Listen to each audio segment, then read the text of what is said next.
حدیث پاک کے اندر گانے بجانے کی صراحت کے ساتھ ممانعت فرما دی گئی، اور حدیث پاک میں جو گانے بجانے کے بارے میں الفاظ بیان کیے گئے وہ 5 طرح کے ہیں۔ ایک تو غنا، اور دوسرا معازف، تیسرا مزامیر، اور چوتھا ملاہی،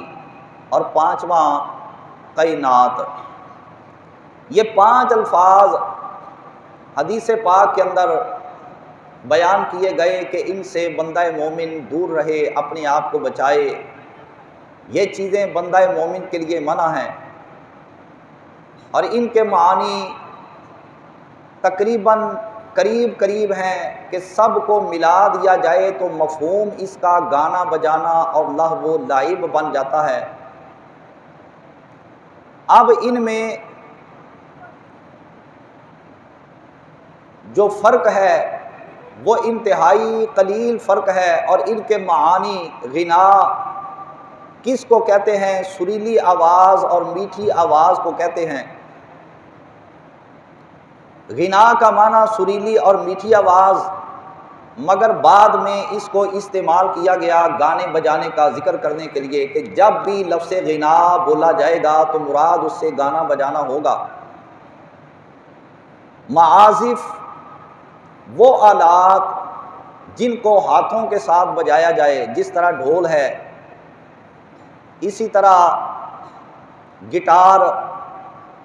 یا کہ جن کو ہارمونیم بھی کہتے ہیں، اس طرح کے جو آلات جو ہاتھ کے ساتھ گانے والے لوگ بجاتے ہیں، اس کو عربی زبان کے اندر معازف کہا جاتا ہے۔ اور مزامیر وہ آلات جن کو منہ کے ساتھ بجایا جائے، اور ملاحی یہ بھی معازف کے ساتھ ملتا جلتا کوئی آلہ ہے کہ جس کو ہاتھ کے ساتھ بجایا جاتا ہے۔ اور قینات وہ لونڈی، وہ عورت جو شراب نوشی کی مجلس کے اندر مردوں کی موجودگی میں گانا گا کر مردوں کے جذبات کو ابھارے اور مردوں کو گناہ کرنے پر آمادہ کرے، ان کو قینات کہا جاتا ہے۔ اور یہ 5 الفاظ اللہ کے پیارے محبوب علیہ الصلوۃ والسلام نے حدیث پاک کے اندر بیان فرمائے۔ اب ان کو حرام کیوں کیا گیا؟ لہو و لعب کو، لہو الحدیث، جس سے یہ 5 چیزیں مراد ہیں، ان کو حرام اس واسطے کیا گیا، ان کی حرمت کا سبب یہ ہے کہ جب بندہ ان میں مصروف ہوتا ہے تو وہ اللہ کی عبادت سے غافل ہو جاتا ہے۔ نماز جا رہی ہے اسے کوئی پرواہ نہیں ہوتی، جمعہ جا رہا ہے اسے کوئی پرواہ نہیں، اللہ کی عبادت کا وقت ختم ہو رہا ہے، فرض نکل رہا ہے، واجب ترک ہو رہا ہے، اللہ تعالیٰ کی رحمت سے اپنے آپ کو دور کیا جا رہا ہے۔ ان کے اندر مصروف ہونے والے کو ذرہ برابر ان چیزوں کا احساس نہیں ہوتا، وہ غافل ہو کر فرائض بھی چھوڑ دیتا ہے، واجبات کا بھی تارک بن جاتا ہے، اللہ تعالیٰ کی رحمت سے دور ہو جاتا ہے، رب تعالیٰ کے عذاب کو دعوت دیتا ہے۔ اس واسطے امام الانبیاء صلی اللہ تعالیٰ علیہ وسلم نے ان کو حرام قرار دیا، قرآن مجید نے ان کو حرام قرار دیا کہ ان کے اندر مصروف ہونا وہ رب کی رحمت سے دوری اور اللہ کے عذاب کا شکار ہونے کا ذریعہ اور سبب بنتا ہے، اللہ تعالیٰ کی عبادت سے دور ہونے کا سبب بنتا ہے۔ تو آقا نامدار صلی اللہ تعالیٰ علیہ وسلم نے واضح طور پر ان کا بیان کر کے اپنی امت کو سبق دے دیا کہ خبردار، میرا کوئی بھی امتی ان چیزوں کے اندر اپنے آپ کو لگا کر، ان چیزوں کو سننے کے اندر اپنے آپ کو مصروف کر کے، اپنا وقت ضائع کر کے قیامت کے دن سامان ندامت و حسرت اکٹھا نہ کرے۔ اور صاحب ہدایہ نے ہدایہ شریف کتاب الاشربہ کے اندر بیان کیا کہ ہر وہ کام جو اللہ تعالیٰ کے ذکر سے بندہ مومن کو روکے وہ کام کرنا حرام ہے۔ اور قرآن مجید کے اندر اللہ رب العالمین نے واضح طور پر فرما دیا، جہاں پر شراب کا بیان کیا، فرمایا انما الخمر والمیسر والانصاب والازلام رجس من عمل الشیطان فاجتنبوہ لعلکم تفلحون۔ فرمایا کہ شراب، جوا اور بت اور تیروں کے ساتھ فالیں نکالنا، یہ سارے کے سارے ناپاک کام ہیں، شیطانی عمل ہیں، ان سے بچ جاؤ۔ بچنے کی برکت کیا ہوگی، بچنے سے تمہیں فائدہ کیا ملے گا، لعلکم تفلحون، کہ تم فلاح پا جاؤ گے، کامیاب ہو جاؤ گے۔ آگے فرمایا انما یرید الشیطان ان یوقع بینکم العداوۃ والبغضاء فی الخمر والمیسر ویصدکم عن ذکر اللہ وعن الصلاۃ۔ فرمایا کہ شیطان تو یہی چاہتا ہے کہ وہ تمہیں شراب کے اندر مصروف کر کے، جوے کے اندر مصروف کر کے، تمہاری آپس کے اندر ایک دوسرے سے دشمنی پیدا کر دے اور تم کو نماز سے منع کرے، اللہ تعالیٰ کے ذکر سے منع کرے۔ تو لہٰذا شیطان یہ چاہتا ہے کہ ان میں مصروف کر کے تمہیں نماز اور ذکر اللہ سے روکے، لہٰذا تم ان کے اندر مصروف اپنے آپ کو نہ کرو، تاکہ تم نہ نماز سے غافل ہو سکو، نہ اللہ کے ذکر سے غافل ہو سکو۔ اور صحابہ کرام علیہم الرضوان، آپ نے بھی ان چیزوں پر بھرپور زور دیا کہ بندہ مومن ان سے اپنے آپ کو بچائے۔ امام جلال الدین سیوطی رحمۃ اللہ تعالی علیہ نے مذکورہ آیت وَمِنَ النَّاسِ مَن يَشْتَرِي لَهْوَ الْحَدِيثِ لِيُضِلَّ عَن سَبِيلِ اللَّهِ بِغَيْرِ عِلْمٍ وَيَتَّخِذَهَا هُزُوًا، اس آیت کے تحت آپ نے اس قول کو نقل کرنے کے بعد فرمایا رواہ ابن ابی شیبۃ وابن ابی الدنیا فی ذم الملاہی وابن جریر الطبری فی تفسیرہ وابن المنذر والحاکم فی المستدرک وصححہ البیہقی فی شعب الایمان۔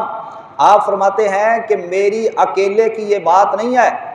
کہ میں نے یہاں پر لہو الحدیث کی جو تشریح اور جو تفسیر فرمائی، آپ فرماتے ہیں کہ محدث ابن ابی شیبہ ہوں، امام ابن ابی دنیا ہوں،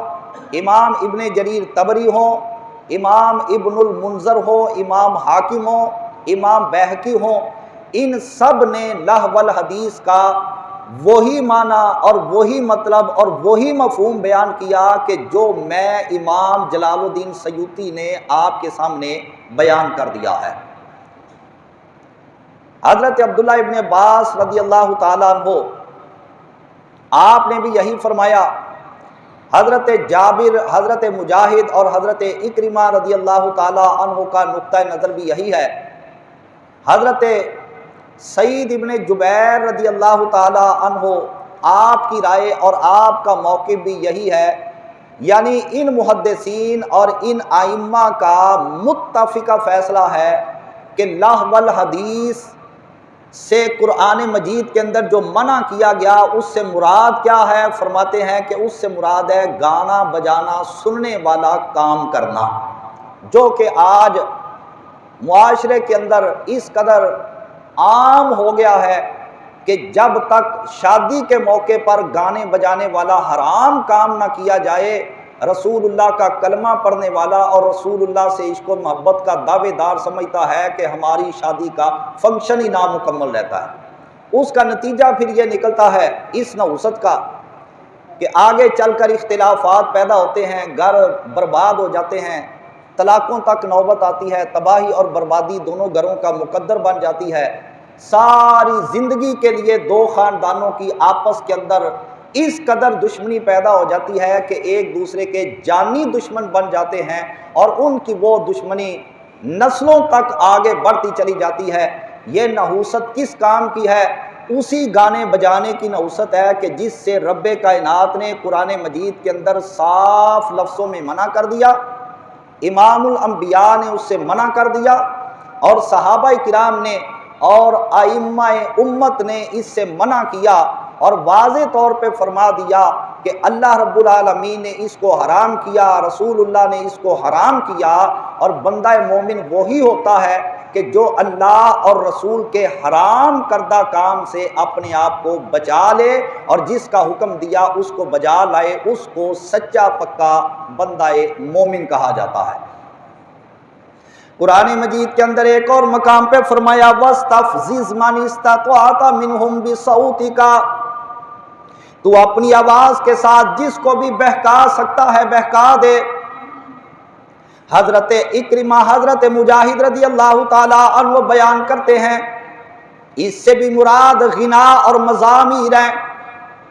اور تیسری آیت وَأَنْتُمْ سَامِدُونَ، اللہ رب العالمین فرماتا ہے کہ تم لوگ کھیل کے اندر پڑے ہوئے ہو۔ حضرت عبداللہ ابن عباس رضی اللہ تعالیٰ عنہ فرماتے ہیں کہ اس سے بھی گانا بجانا مراد ہے۔ امام ابن جریر طبری رحمت اللہ تعالیٰ علیہ نے اس کی یہی تفسیر بیان کی۔ حضرت ابو عامر اشعری رضی اللہ تعالیٰ عنہ روایت کرتے ہیں، آپ فرماتے ہیں میں نے رسول پاک صلی اللہ تعالیٰ علیہ وسلم کو بیان کرتے ہوئے سنا، آقا نامدار صلی اللہ تعالیٰ علیہ وسلم نے فرمایا سنو، میری امت کے اندر ایسے لوگ بھی پیدا ہو جائیں گے جو زنا کیا کریں گے اور جو ریشمی لباس پہنا کریں گے، وہ شراب نوشی کیا کریں گے اور باجوں کو حلال سمجھا کریں گے، گانے بجانے کا جو ساز و سامان ہے اس کو بیچنا اور اس کو خریدنا، ان کو بجانا اور ان کو سننا، اس کو حلال سمجھا کریں گے، اور کچھ لوگ ایسے پہاڑوں کے دامن کی طرح رہیں گے، پہاڑوں کے دامن کے اندر رہیں گے، اور جب وہ شام کو اپنے جانوروں کا ریوڑ لے کر واپس آئیں گے اور کوئی فقیر اپنی حاجت لے کر ان کے پاس آئے گا تو یہ اس کو ٹال مٹول کریں گے، کہیں گے بھئی ابھی ہمارے پاس کچھ نہیں ہے، آپ ایسا کرو کل آ جانا۔ وہ فقیر وہاں سے خالی واپس لوٹا دیا جائے گا۔ آقا نامدار صلی اللہ تعالیٰ علیہ وسلم نے فرمایا ایسے لوگ جو پہاڑوں کے اوپر جائیں گے اللہ رب العالمین ان کو پہاڑوں سے گرا کے تباہ و برباد کر دے گا اور ان کو ہلاک کر دے گا۔ اور دوسرے لوگ جو اپنی راتوں کو شراب پی کر بسر کیا کریں گے، شرابوں کے اندر جناب والا نشے کے اندر مست ہو کر اپنی راتوں کو گزار دیا کریں گے، ساتھ ساتھ باجے سن سن کر اپنی راتوں کو گزار دیا کریں گے۔ نبی پاک صلی اللہ تعالیٰ علیہ وسلم نے فرمایا ایسے لوگوں کی اللہ رب العالمین شکلیں بگاڑ دے گا اور دنیا کے اندر ان کی شکلوں کو رب کائنات مسخ کر دے گا، ان کی شکلوں کو بگاڑ دے گا اور وہ دنیا سے مر جائیں گے۔ اسی طرح بگڑی شکلوں کے ساتھ وہ اپنی قبروں کے اندر منتقل کر دیے جائیں گے، اور جب قیامت کا دن ہوگا ان کو اپنی قبروں سے نکال کے کھڑا کیا جائے گا، میدان حشر کے اندر ان کو لا کر جمع کیا جائے گا، کھڑا کیا جائے گا۔ میرے آقا نے فرمایا میدان حشر کے اندر جب وہ آئیں گے تو وہ انسانی شکل کے ساتھ نہیں آئیں گے، ان کی شکلیں یا تو رب کائنات بندروں جیسی بنا کر ان کو میدان حشر میں اٹھائے گا یا خنزیروں جیسی شکلیں بنا کر ان کو میدان حشر کے اندر کھڑا کر دے گا۔ کن لوگوں کو؟ جو اپنی راتیں گانے بجانے کے اندر بسر کرتے ہیں۔ شادی کا فنکشن ہو نا، گلیوں بازاروں کے اندر ڈی جے چلتے ہیں، ساری رات 2 بجے تک، رات کے 4 بجے تک، فجر کی اذانوں تک پورے محلے کی نیند کو تباہ و برباد کیا ہوتا ہے۔ نہ کسی کو کوئی بیمار یاد آتا ہے، نہ کسی کو کسی کا عبادت کرنا یاد آتا ہے، نہ کسی کا نفل پڑھنا یاد آتا ہے، نہ کسی کا اور کوئی عذر اور مصروفیت یاد آتی ہے، مگر 5 منٹ کے لیے مسجد کا سپیکر چل جائے، قرآن و حدیث کا بیان ہو رہا ہو، 1.5 پہ کالیں چل جاتی ہے۔ میرا خیال کہ مسلمان اسی طرح کے ہوتے ہیں جن کو اللہ کے ذکر سے پریشانی ہو، اور گانے بجانے والے جن کو امام الانبیاء نے فرمایا کہ یہ شیطان کے مؤذن ہے۔ شیطان کا مؤذن ساری رات ایسی آوازیں بلند کرائے کہ جو آواز جہاں تک جائے رب کائنات کی لعنت برستی رہے،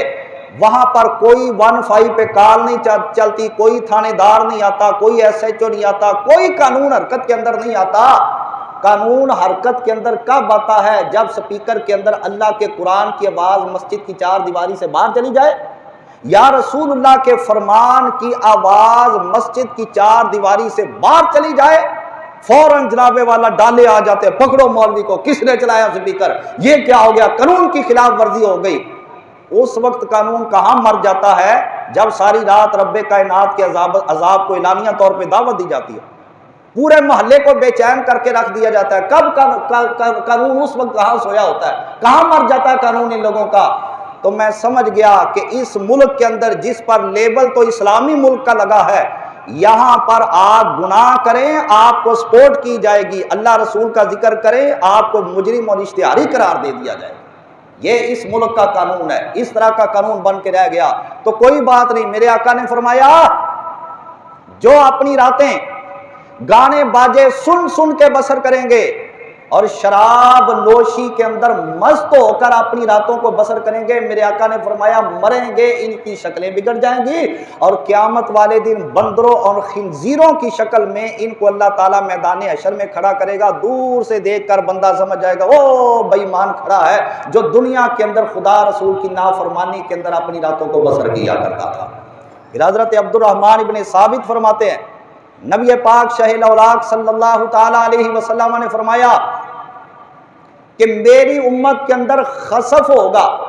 خسف کہتے ہیں کہ زمین پھٹ جائے اور بندہ زمین کے اندر دس جائے، اس کو خسف کہتے ہیں۔ حضور نے فرمایا میری امت کے کچھ افراد کو زمین کے اندر دنسا دیا جائے گا اور ان کے اندر مسخ بھی ہوگا، ان کی شکلوں کو بگاڑ دیا جائے گا اور ان کے اندر قذف بھی ہوگا، پتھروں کی بارش آسمان سے ان لوگوں کے اوپر برسائی جائے گی۔ صحابہ کرام نے عرض کیا یا رسول اللہ اتنے بڑے عذاب، زمین میں دنسا دینا، شکلوں کا بدل جانا، آسمان سے پتھروں کی بارش کا آ جانا، یا رسول اللہ جن لوگوں کے اندر ہوگا اگر وہ کلمہ آپ کا پڑھنے والے ہوں گے تو پھر بھی یہ عذاب آ جائے گا؟ آقا دو جہاں علیہ السلام نے فرمایا ہاں،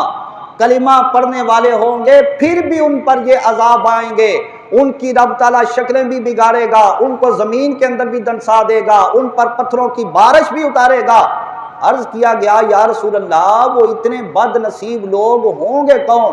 وہ اتنے بدبخت کون لوگ ہوں گے جو کلمہ آپ کا پڑھیں گے مگر اتنے بڑے بڑے عذاب رب کائنات دنیا میں ان پر مسلط کر دے گا؟ میرے آقا نے فرمایا وہ لوگ ہوں گے جو گانا بجانا سننے سنانے والے ہوں گے، شراب نوشی کی مجالس کو قائم کرنے والے ہوں گے اور ریشم کو پہننے والے ہوں گے۔ فرمایا کہ جب میری امت یہ کام کرے گی تو اب ان کو انتظار کرنا چاہیے کہ رب کائنات کب ان پر اپنے ان عذابوں کو مسلط کرتا ہے۔ اب دیکھو اتنے بڑے عذابوں کا، اتنی بڑی سزاؤں کا امام الانبیاء صلی اللہ تعالی علیہ وسلم نے بیان کیا، مگر خوش نصیب ہے وہ بندہ کہ جو امام الانبیاء کا فرمان سنے اور سچے دل سے توبہ کر کے اپنی زندگی کا رخ تبدیل کر کے، طریقہ تبدیل کر کے اللہ رسول کا فرما بردار بن جائے۔ اور بد نصیب ہے وہ بندہ کہ جو کہے کہ جناب والا رب نے دو کان دیے اس واسطے تھے کہ ایک سے سنتے جاؤ دوسرے سے باہر نکالتے جاؤ، ہے جی۔ تو ایسا بندہ پھر قیامت والے دن حسرت کے اندر مبتلا ہوگا، نادم ہوگا، شرمسار ہوگا کہ کاش اب مجھ کو دنیا کے اندر واپس لوٹایا جائے، میں وہاں جا کر خدا رسول کی نافرمانی نہیں کروں گا، اللہ رسول کی فرما برداری کر کے آؤں گا۔ مگر جو بندہ ایک مرتبہ دنیا سے چل بسا دوبارہ رب کائنات کبھی بھی اس کو دنیا کے اندر واپس پلٹا کے نہیں بھیجے گا۔ پیر باہو رحمت اللہ تعالی علیہ نے فرمایا حسن دیکھے تو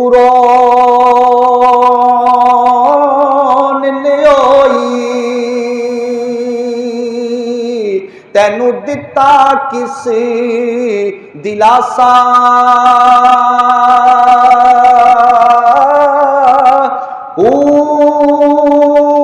عمر بندے دی ایویں گزری جی میں پانی وچ پتاسا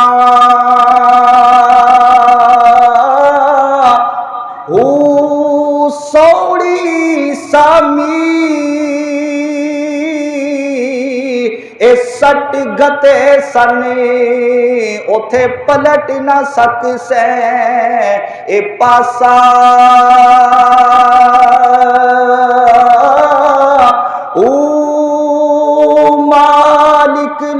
دیکھا اے منگسی باہو رتی گھٹنا ماسا